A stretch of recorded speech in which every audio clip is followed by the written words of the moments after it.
ഭയം മനുഷ്യ മനസ്സിന്റെ ആഴത്തിൽ നിക്ഷിപ്തമായിട്ടുള്ളതാണെന്ന് മനസ്സിലാക്കേണ്ടത് അനിവാര്യമാണ്. ചെറുപ്പത്തിൽ നിന്നുള്ള സാമൂഹ്യ സമ്മർദ്ദങ്ങളും പരിസ്ഥിതിയും വിജയത്തിന്റെ അർത്ഥം നമുക്ക് നൽകുന്ന ചട്ടക്കൂടുകൾ പരാജയത്തെ ഒരു അപമാനമായി കാണാൻ പ്രേരിപ്പിക്കുന്നു. വിജയം സമം മൂല്യം എന്ന ധാരണ അതിനുശേഷം നമ്മെ പരാജയത്തെ ഭയപ്പെടാൻ നിർബന്ധിതമാക്കുന്നു. പൂർണ്ണതാവാദം ഓരോ തെറ്റും ഒരു ദുരന്തമായി കാണാൻ നമുക്ക് പ്രേരിപ്പിക്കുന്നു. അതുവഴി നമ്മുടെ ആത്മവിശ്വാസം തകർന്നുപോകുന്നു. മറ്റുള്ളവരുടെ ജീവിതങ്ങളുമായി താരതമ്യം ചെയ്യുമ്പോൾ അവർക്ക് സാധിച്ചതെനിക്ക് സാധിക്കുന്നില്ല എന്ന ചിന്ത നമ്മുടെ ഭയത്തെ കൂടുതൽ ശക്തമാക്കുന്നു.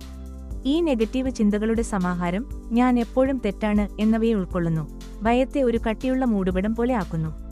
ഇതൊക്കെ ചേർന്നപ്പോൾ പരാജയത്തോടുള്ള ഭയം നമ്മെ ഒരു അദൃശ്യ ശൃംഖലയിൽ കൊടുക്കുന്നു.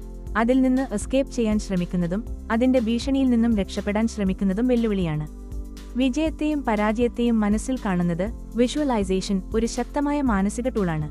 ഇത് നമ്മെ ഏത് സാഹചര്യത്തിലും തയ്യാറാക്കുകയും ശക്തമായ മനസ്സ് വെക്കുകയും ചെയ്യും. ആദ്യം വിജയം എങ്ങനെയിരിക്കുമെന്ന് സങ്കല്പിക്കുക.